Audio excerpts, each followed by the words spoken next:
Hola, ¿qué tal? Yo soy Alex Medianoche y me gusta mucho charlar de libros. El video del día de hoy es mi resumen sobre las lecturas que hice en el mes de septiembre y octubre. Espero que alguna te llame la atención porque pues varias me gustaron mucho y me agradaría escuchar tu opinión al respecto de estos títulos. Por la parte gráfica leí Las cosas del querer de Flavita Banana. Es una historietista española. Es un compuesto de viñetas en las que hace una narración sobre a veces lo agotadora y demandante que puede ser la vida desde que antes tomes tu primera taza de café y otras historias. Me gustó mucho porque esta expresión artística me parece bastante contundente en que bastan pocas viñetas o solo una para tener un contexto y un remate. Y bajo ese tenor también leí Herding Cats de Sarah Andersen, esta historietista tan famosa de Estados Unidos, que la personaje principal de su tira cómica es ella misma, con una carita como muy histérica y caótica, rodeada de gatitos y de cómo busca el confort porque es una persona bastante introvertida. Me gusta mucho su trabajo y poco a poco me he ido haciendo de una pequeña colección. Por la parte de manga avancé en Ranma y medio, que casi que ha sido mi manga anual de los tomos 30 a 33 de Rumiko Takahashi, esta mangaka tan icónica de Japón. Este manga es como un espacio de confort porque son muy episoidales, entonces son graciosos, son sencillos, a veces avanza a gotitas el romance entre sus personajes principales. Pensé que este bimestre no había leído nada de poesía, pero encontré que El Sol de Monterrey de Alfonso Reyes, autor mexicano, un pequeño cuento ilustrado que encontré súper bonito con una voz infantil que explica cómo siente que el sol le sigue a todos los lados que va. Me pareció muy tierno porque yo creo que a todas las personas nos ocurrió cuando éramos muy pequeñines y era pensar que la luna nos seguía, y creo que tiene mucho sentido que también creas que el sol lo hace. El caso es que yo pensaba que era un cuento, pero después me di cuenta por los versos que en realidad era un poema de este autor, y creo que es un modo muy amable de acercar justo la poesía a las infancias o a cualquier persona adulta, porque son ilustraciones bellas, porque tiene una rítmica sencilla y está contando una historia bonita. Por la parte de cuentos y relatos leí La oveja negra y demás fábulas de Augusto Monterroso. Es un escritor guatemalteco súper famoso que estoy muy segura de que has leído por lo menos alguna vez o le has escuchado, porque por mucho tiempo su microcuento del dinosaurio ostentaba como esta especie de título de ser el microrelato más breve. El microcuento dice: cuando despertó, el dinosaurio todavía estaba allí. Y ya sobre este libro me acerqué a él porque Jack del proyecto Dragonfly nos invitó a toda la comunidad y a sus seguidores de leer autores de Guatemala en el mes de septiembre bajo el hashtag Leyendo Chapines. Esta colección, como el propio título lo menciona, son fábulas. En general todas me gustaron, son como bastante dolorosas de leer porque las escribió hace mucho tiempo y siguen siendo muy vigentes en temas políticos o humanos. Tengo muchas ganas de seguir leyendo al autor, pero ahora en una novela, porque de verdad que estoy muy interesada en ver cómo desarrolla personajes o situaciones. Los pájaros y otros relatos de Daphne du Maurier, que yo pensaba que era una autora francesa, pero ya revisando es una autora de Gran Bretaña. A esta autora y esta colección les leí porque Aline del canal Arbolito de Brócoli ha estado recomendándole ampliamente desde sus novelas hasta esta colección de cuentos. Este compendio, si mal no recuerdo, tendrá unos 5 que te lees bastante rápido. El que más me gustó es el que da título a la colección, justo Los pájaros, porque tiene este sentido de ansiedad y de obscuridad sobre cómo los pájaros sospechosamente se empiezan a acercar demasiado a los seres humanos y a espacios que normalmente evitan. De hecho, hay una adaptación fílmica de este cuento con Alfred Hitchcock. Los otros cuentos también tienen como este tenor de obsesión y como de poderes subordinados entre las personas y cómo se confrontan sus voluntades. La acusación, escrita por Bandi, que es un autor de Corea del Norte. Este libro es una colección de cuentos, como que bien duros y bien aplastantes, porque son una denuncia muy importante humana y política de su autor. sobre las condiciones bajo las cuales vive en general la población de Corea del Norte, que en general, para quienes no sepan, hay un régimen totalitario bastante terrible, que el poder recae solo sobre una línea familiar y el resto de la población está completamente aislada del resto del planeta. El uso de internet está completamente restringido, así como viajar incluso dentro del propio país, aunque eso signifique tener que visitar a familiares que están gravemente en enfermedad. Tú no puedes trasladarte como tú quisieses para tomar las decisiones sobre tus espacios, tu casa, de poder gozar una libertad de expresión en un trabajo o en las escuelas. Es como un tema cultural muy persecutorio que se erige desde la estratosfera política y cómo la población lo vive de una forma muy dura. Así que este libro, que es una colección de cuentos, termina siendo toda una denuncia muy importante. A mí me pareció una lectura, pues no es cruda, pero sí sentía la opresión. Creo que alcanza a transmitir seriamente lo que ocurre en ese país. De hecho, el autor utiliza solo un seudónimo. Yo, por la escritura, creo que más bien me parece que es una mujer la que es la escritora, pero pues está haciéndolo completamente desde el anonimato, y tal vez decir que es un escritor varón pues le ayuda a evadir situaciones de riesgo. Ansibles, perfiladores y otras máquinas de ingenio, de Andrea Chapela, es una autora mexicana que ha estado muy recomendada en cuestión a la nueva ciencia ficción que se está escribiendo en México. Tenía referencias absolutamente maravillosas sobre la autora y sobre esta colección, así que tal vez el hype me jugó un poco en contra, porque si bien entiendo desde dónde está escribiendo la autora en muchos de sus cuentos, los aspectos profundamente humanos que trata de enhebrar con elementos de ciencia ficción, en general me parecieron un poco fríos. Tal vez la brevedad del propio formato del cuento le juega un poco en contra, porque en general yo no llegué a sentir demasiada empatía por sus personajes. Y creo que con esta autora me pasa que sí quiero seguirla leyendo, pero preferiría en un formato de novela para que ella tenga la cancha suficiente, el espacio para desarrollar personajes y situaciones. Eso creo que me gustaría más, porque creo que tiene un montón de cosas por decir. Por la parte de novelas, leí Ciudad Miedo de Jaime Alfonso Sandoval, que es este autor mexicano al cual yo quiero tanto y siempre trato de recomendar. Escribe principalmente infantil y juvenil. Ciudad Miedo es la segunda parte de su biología, que inició con Campamento Miedo, así que tal vez no puedo contar demasiado de qué va, pero les puedo comentar que sigue manteniendo el tono desenfadado, un poquito de miedo, bastante risa o situaciones en las que quieres apoyar completamente a tus personajes.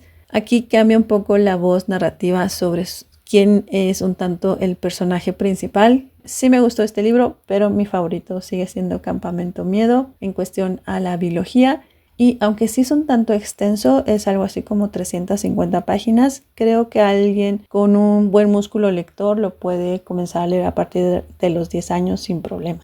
La segunda avenida de Hilda Bustamante por Salomé Esper es una autora argentina a la cual yo tenía muchas ganas de leer, porque Aura del canal Aura Tlacuachen me recomendó mucho este libro diciéndome que sentía ella que era mi tipo de libro. Y definitivamente no se equivocó, porque nuestra personaje principal, Hilda, es una mujer mayor de 70 años que a primeras páginas nos cuenta que se despierta y está en su féretro, está en el panteón, es decir, su segunda venida se refiere a su segunda estancia en el planeta. Creo que está escrito con mucha belleza. Hay unas partes muy bonitas que yo subrayaba y subrayaba. Creo que donde más subrayé fue como hasta el 60%. Después sentí como que la autora tal vez editó un poquito mucho la novela y le retiró esa suavidad con la que ella nos estaba contando la historia, porque después dejé de subrayar y me sorprendió eso un poquito.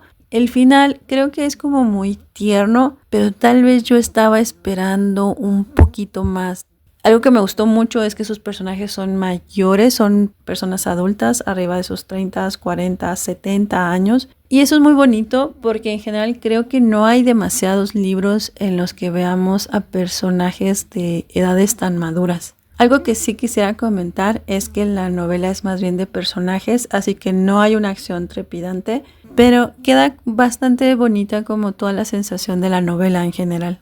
Babel de Rebecca Kuang es una autora de China. Este libro lo leí porque Frida del canal de Epílogo nos invitó a hacer una lectura conjunta.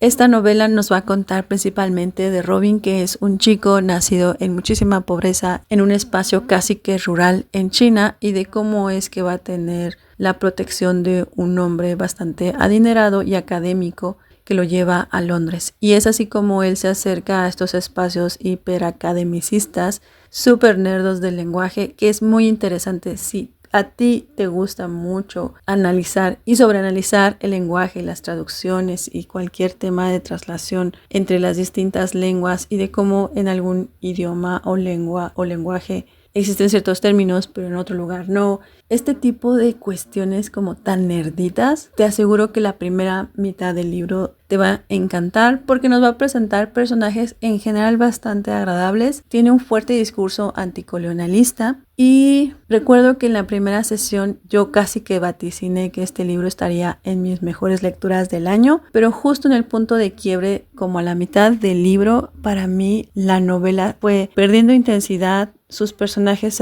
me fueron diluyendo, sentía varios deus ex machina suceder y algunos clichés que dije, esto no me está convenciendo demasiado. En las charlas hubo quien incluso nos comentaba que había el rumor de que este libro había sido escrito a 4 manos. Una persona escribió la primera mitad y el resto de la novela por Rebecca Kuang. Y esta teoría es como bastante graciosa porque de eso va otro de sus libros que se llama Amarilla.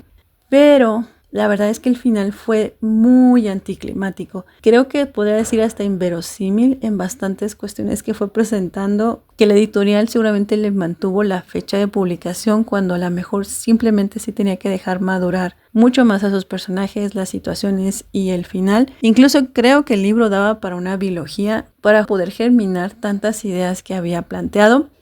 El gusano de Luis Carlos Barragán es un autor colombiano que la está súper rompiendo en la ciencia ficción latinoamericana, colombiana, en el sur global. He leído de él un cuento, una novela que se llama Tierra contra Futuro y ahora esta. Y El gusano me gustó un montón. Creo que fue mi mejor lectura de ficción de este bimestre, sin duda. Aquí el universo que nos va a plantear el autor es qué sucedería en la Tierra si por modificaciones moleculares los seres humanos ya no podemos entrar en contacto con otros seres. Y me refiero a un perro, un gato, una vaca o cualquier otra persona. ¿Cuáles serían las afectaciones políticas, humanas, románticas, educativas, si ya no podemos ir a trabajar sin podernos tocar? ¿Qué sucede con esos seres que sí se alcanzan a tocar y sufren estas metamorfosis moleculares? ¿Qué sucede con la psique? ¿Qué sucede realmente con muchas cuestiones políticas literalmente en el planeta al respecto? Me gusta mucho el autor porque se le renota cómo se apasiona en temas de las crisis globales, de qué significa estar en un país que tiene un fuerte colonialismo. Me gusta mucho su forma de escribir, es retorcida, no tiene empacho por poner ciertas palabras o momentos muy desagradables. Que es un autor al cual voy a seguir leyendo sin duda alguna. Quiero saber qué más tiene por proponer. Creo que los últimos 3 o 4 años he ido leyendo cada vez más ciencia ficción y sí puedo comentar que mi trinidad actual de autores que escriben este género son Ted Chiang, que es un autor de ascendencia china que vive en Estados Unidos, Francisca Solar, chilena, con Almas de Rojo, que fue una colección que me maravilló. Y en la parte de novelas, sí, sin duda, Luis Carlos Barragán. Por la parte de no ficción, leí 3 libros. El primero es El arte de educar y criar a un niño distraído, guía práctica para padres, de Amy Soto Genovese. Es una autora guatemalteca que igualmente leí por la dinámica de Leyendo Chapines. Esta autora es una investigadora con unos grados así impresionantes porque tiene doctorados en psicopedagogía, es docente universitaria, capacita, asesora y acompaña en investigaciones sobre personas neurodivergentes, específicamente personas con TDA y TDAH. Con respecto al material que leí, que es El arte de educar, es un texto más bien introductorio para personas que crían o que acompañan a infancias que tienen TDA o TDAH diagnosticado. Sugiere algunos ejercicios y de cómo establecer dinámicas para la concentración, para evitar la frustración, para tener así como insignias de logros, como hacer checklist. En general creo que es una lectura bastante edificante si tú no sabes nada del tema, pero si ya sabes un poco de ello, pues sí es un poco demasiado introductorio y en lo personal me hubiese gustado que tuviese más ejercicios prácticos, pero en general creo que está bastante asequible en el lenguaje que utiliza. Verano de Henry Thoreau fue un escritor y filósofo de Estados Unidos que vivió por ahí en los 1830. Este autor es muy conocido por sus textos de desobediencia civil que a mí me fascinaron porque habla de ese retorno de la humanidad a la naturaleza, de dejar de ser bastante antropocentrista, tenía un fuerte posicionamiento antiesclavista y antiimperialista y habla mucho de cómo las personas también son entes políticos con las decisiones que toma, cómo el descanso es tan necesario. En fin, me parece muy vigente los temas de los que él habla, que a una distancia ya casi de 200 años me parece muy, muy poderosa. Pero bueno, me estoy yendo por las ramas. Verano es el extracto de todos sus diarios que llevó durante en vida. Tomaron cada sección que había sido escrita justo en los meses de verano, así que todos sus diarios están fragmentados en una colección que abarca cada estación. Y pues a mí me gustó bastante, fue un reencuentro muy bonito con este autor, que me lo fui leyendo así de súper poquito. Creo que me tardé 3 meses en leer este libro. Sigo sintiendo mucha empatía por él. A veces sí se pasa un poquito de señoro, pero pues fue escrito hace 200 años, o sea, es inevitable que en algunos aspectos él siga siendo un producto de su época.